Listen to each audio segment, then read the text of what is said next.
I am not so sure that this debate matters at all. Wait, yes, I am. And it absolutely does. Guys, welcome to the show. Good to be with you. Tony Katz, presented by Americans for Prosperity, americansforprosperity.org, economic liberty, free speech. That's what it's all about. And I know what you're saying. Wait a second. The AFP people have endorsed Nikki Haley. They're all in for her. I am fully aware of this. And they're fully aware that I have very honest conversations. And they're sponsored this show because we agree on a series of things. Their endorsement and their push behind Haley came to me as a bit of a surprise. But within this conversation, within this context, I say I know who they are. I know how they support the show. I speak clearly, honestly, and directly at all times, no matter what.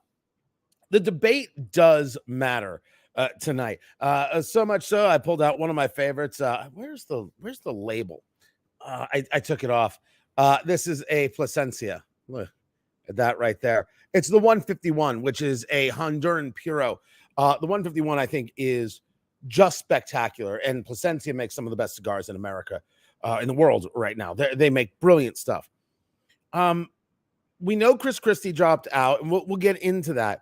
But why does this debate matter for DeSantis and for Nikki Haley? And what do we make of Trump doing the town hall on Fox as the debate's going on CNN?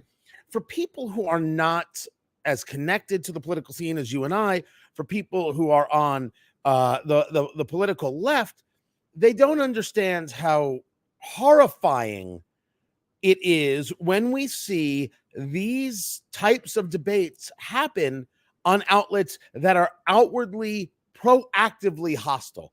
It drives us nuts. You go back to Mitt Romney in the debate with Barack Obama, and there's Candy Crowley. There's Candy Crowley fighting the Republican nominee. And what does Mitt Romney do? He sits on his you know what? He's like, okay, you get to beat me up here. When you see it so clearly happen so often, the moderators pick a side. Why would you ever allow debates to take place on a platform like CNN, which has been so hyper aggressive against someone like, for example, President Trump, and certainly hyper aggressive against the political right? So when Fox does this counter programming, you would expect to see a Ronna McDaniel, the head of the RNC, be pissed, be infuriated. How dare you do this, Fox? How dare you allow this to happen? How dare Trump do this? Trump doesn't care. He doesn't have to. You know I'm right about this. He doesn't have to care about it. And it also goes to show you how really feckless Ronna McDaniel is in all of this. Yes, I favor her being replaced. She absolutely cannot do the job. And I would favor the party actually working to not allow these kinds of things to happen. Now, that said, I want to make at least one thing clear. When NBC did the debate, it was Kristen Welker and Lester Holt. I think Hugh Hewitt was on that debate stage. I thought those questions were fine, proving that they can do it. But very often, that's not the case. This debate, I think, creates problems for both candidates who are on the stage, Ron DeSantis and Nikki Haley. Chris Christie dropped out of the race today. He's out. He is not running. And what is strange is he had just said yesterday, he had just stated to the people of New Hampshire yesterday, what happens, because everybody's been after him to get out of the race. Get out of the race and support Nikki Haley. That's what you got to do. That's what we need for you. That's what we need you to do. Go support Haley. And he said, what happens if I get out of this race? And the convention happens, and next thing you know, Haley is Trump's vice presidential nominee. What will that say about me? What will that say about you?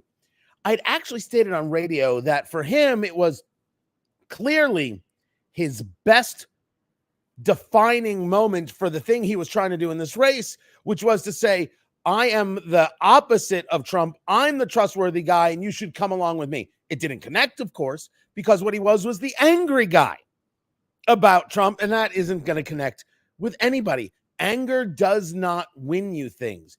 Anger gets people to show up and scream and cry about democracy being at risk, but it doesn't actually bring people to you and engage some kind of gravitational force. It just doesn't. Inspiring people does do that. Now you say to me, look at how well the left is doing with this. Well, they also have a tremendous amount of media cover. I started with CNN being the ones doing this debate, so clearly I understand what you're saying. The Christie supporter, one would think, would be a Nikki Haley supporter. Except Chris Christie was caught on a hot mic.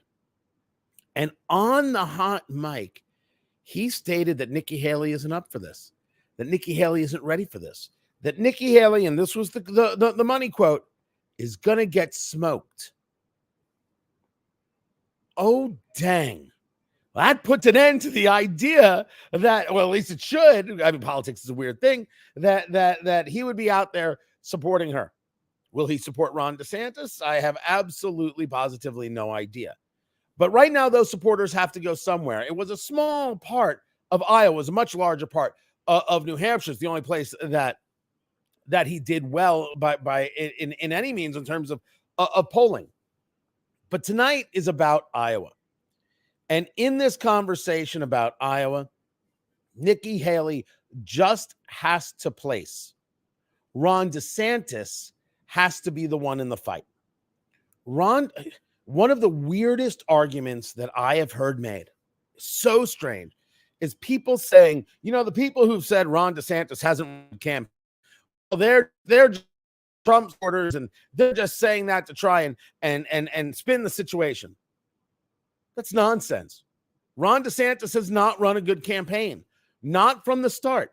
The problems at Never Back Down PAC, which was the PAC supporting him, $200+ million. Where's the money? You canceled $2.5 million worth of TV ads in New Hampshire and Iowa a month before the caucuses. People have left that role. I mean, sometimes people do leave the role in the middle of a campaign because you got to make a change. But a lot of people have left. Don't tell me it's been a great campaign. That's simply not true. And I don't think we should lie to each other. But I think there's a real opportunity for DeSantis in the Iowa caucuses. And I know I'm going to get all sorts of heat from this. In this debate, well, should I start with that? Or I'll start with why I say that. The Iowa caucuses right now, at the last check of the weather in Des Moines on Monday, it's going to be -3 during the day and 19 below that evening. A lot of people don't show up when it's 19 below. Oh, but the people of Iowa, they're a hardy folk, Tony. They'll show up. The hell they will. 19 below is 19 below. If you told me it was 22 degrees out, I think a lot of people would show up. 19 below is something fundamentally different. And you could have a lot of people say, I know this is going to end up. The polling says Trump. I know it's going to end up. So one of the reasons I think that DeSantis can do well in Iowa is because the people, even with the bad campaign, I'm sorry, I'm saying it, I mean it, whatever. Even the people with the bad campaigning and all the issues and seeing Nikki Haley surge and Trump still way out front by the polls, they're the true believers. True believers are the ones who come out. So I am convinced, contrary to the popular opinion or the conventional wisdom, that plays well for Ron DeSantis, and Ron DeSantis could do well in Iowa.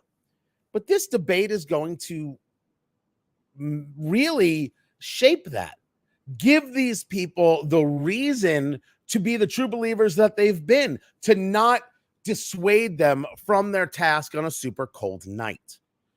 That happens for Ron DeSantis by being able to get Nikki Haley caught in the headlights. We have seen this twice from Nikki Haley. Once when Vivek Ramaswamy was asking her to name regions in Ukraine, and then, of course, the Civil War question. Nikki Haley wants to tell us that nobody's talking about the Civil War thing. Hey, Nikki Haley, what was the cause of the Civil War? Well, I think it was about the size of government. What do you think was the cause of the Civil War? That's a swing and a miss. And it's a swing and a miss because there's a way to answer the question, and then you can get into a lot of the layers of the Civil War. You can do that, but you don't start with, it's about the size of government. What do you think? And remember that before she answered that, she went silent. She turned away from the person asking the questions. It was like an 8 count before she finally got to an answer. That's an eternity of a thing. When Nikki Haley gets into her own head, that's really bad news. And she does that. She freezes, as I've done videos about it. If you go to TonyKatz.com, you can see them. Because she's not thinking of the answer. She's thinking of the answer you want to hear. That's a real problem. If Ron DeSantis can get her to do that, go deer in headlights, be so thinking of how the answer that you want to hear at the moment that she fails to give the answer and freezes up on the answer, that does him very well. Now, the flip side of that, the downside possibility there is, oh, sure, you're picking on a woman. Now you say to me, Tony, how dare you? That is sexist.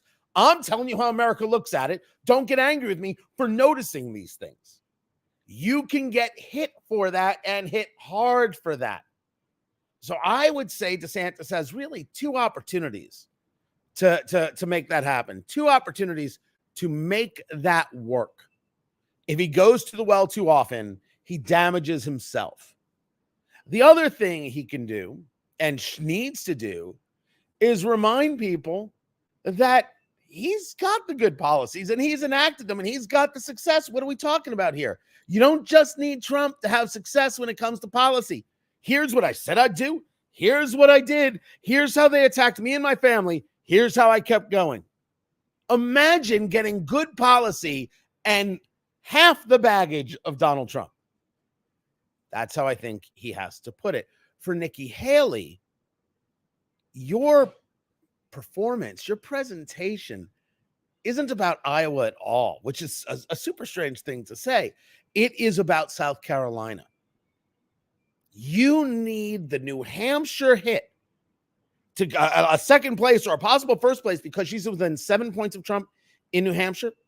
And if the Christie voters come her way in any measure, she has an opportunity to win New Hampshire based on the polling to the extent that you believe any polling whatsoever. So she's got to play for New Hampshire. She has to be able to engage strong on foreign policy. She has to be able to engage strong on the economy. She has seen success when she has talked about abortion that has connected with a lot of women across the country who are pro-life women but aren't angry about it.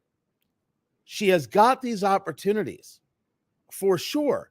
Her problem is when she wants to show her strength, she does that against Vivek Ramaswamy, who is not on the debate stage.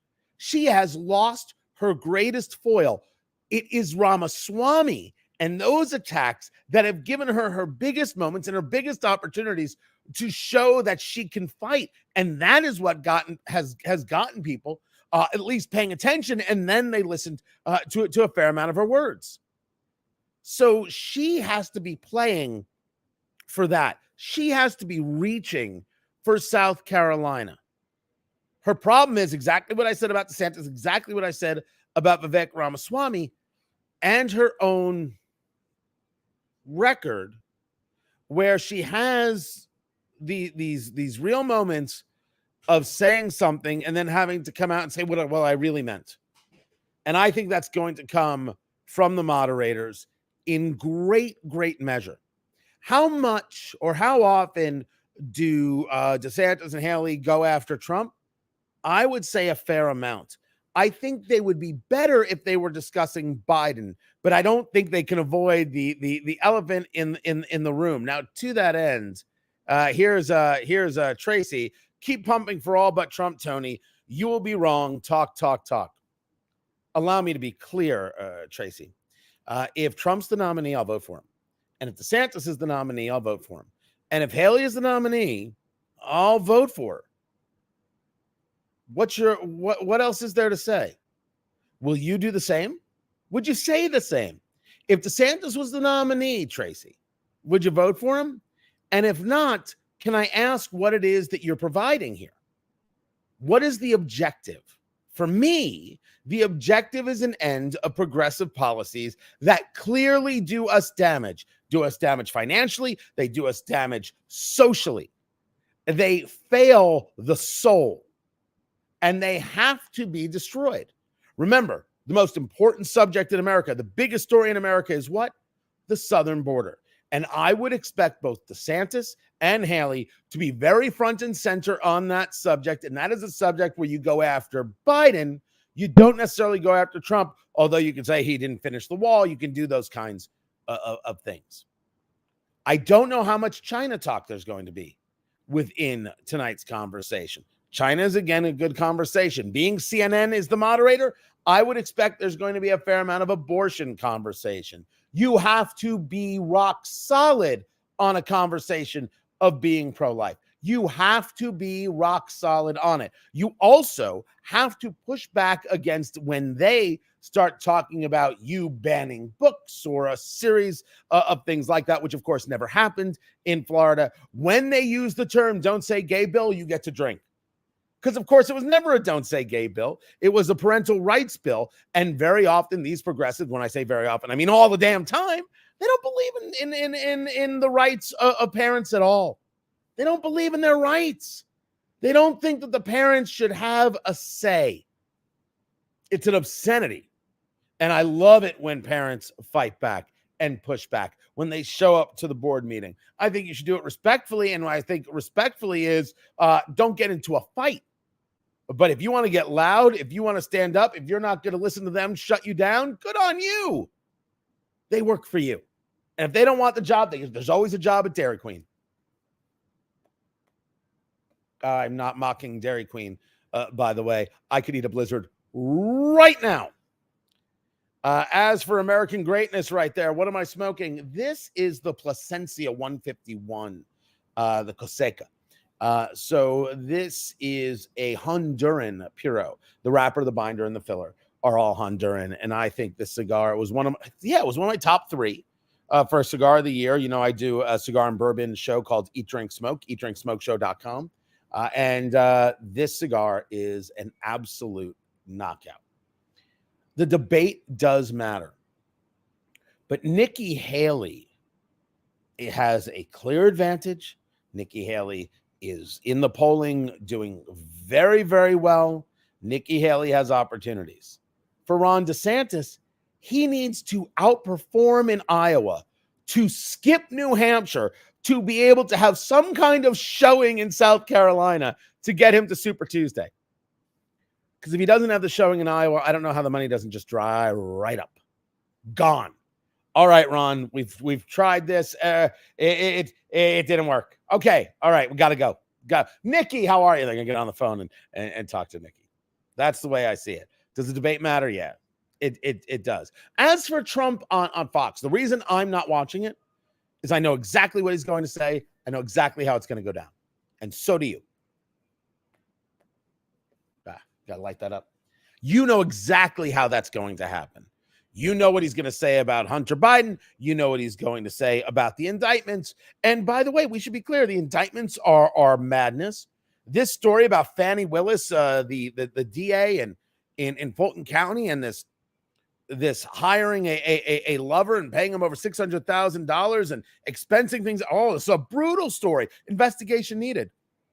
Jack Smith isn't out of his mind. How dare the Supreme Court actually take a case that might be beneficial to Donald Trump? That's nutty. It's nutty that people think that Donald Trump shouldn't be able to have a defense. How dare he have rights? It's so ridiculous. I think it's all abusive. It is all abusive stuff that's happening there. That said, I'm one of the people who believes that Trump will have a hard time winning a general. And if we go by numbers, Nikki Haley has an easier time winning a general. My problem is I got no faith in the numbers. Maybe it's because I've been burned by polls before. I have been burned, and I am just not interested in that happening again. So I'm like, just show me. Trump's up by 30 plus points in Iowa. Show me. Trump is up by was it 7, right? It was 39-32 in the CNN University of New Hampshire poll, but he's up by more than that in the Real Clear Politics average.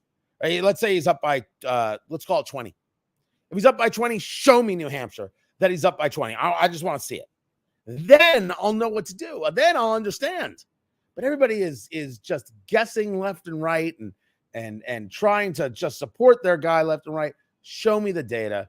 Show me the numbers. Hold on. Marcus wants Trump and Vivek 2024. Sure. Why not? Okay. What conversation do you want to have about that? You want me to name other things that aren't going to happen? I'm going to spontaneously combust. That was a close one. I meant right now, not in the future. If I should spontaneously combust in the future, that has nothing to do with what I said right here. Zero. There's nothing to have a conversation about. Maybe he'll pick Vivek. I don't see it. I would more see Elise Stefanik. I wouldn't see Vivek. Could Vivek play a role in a Trump administration? I could see that. That I could definitely see. For sure. I think Trump has real problems winning a general, though, which is why I've been personally a DeSantis guy. I think he will actually have an easier time winning a general. I know people disagree with me, but I think I can prove my points. But we'll save that for another video. Enjoy the debate. I will be on X live tweeting. And, of course, you can find everything at TonyKatz.com. And so you should go to TonyKatz.com and be a supporter there. I would love for that to be the case. People didn't know this. One of the things, so the service I use is called StreamYard for the live streaming. And where's the chat feed? It's over. I think these people some people are on Facebook leaving comments. Some people are on YouTube leaving comments. And then there are people at Rumble who are leaving comments as well. But that's a good question. You don't get to see the entire chat feed. I'm going to have to figure out how to deal with that. So thank you, Mary. I appreciate it. I'll figure that out. And I will catch you guys next time. My thanks to Americans for Prosperity, my sponsor, Economic Liberty, Free Speech. That is where it's at. And I addressed it right from the beginning, guys. I know that AFP is supporting Nikki Haley. And as you heard me say, they have been a sponsor of mine for a long time.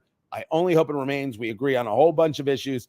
When it came to the endorsement, I said, okay, that's what they're doing, but it doesn't change the conversations that I have at all or in any way.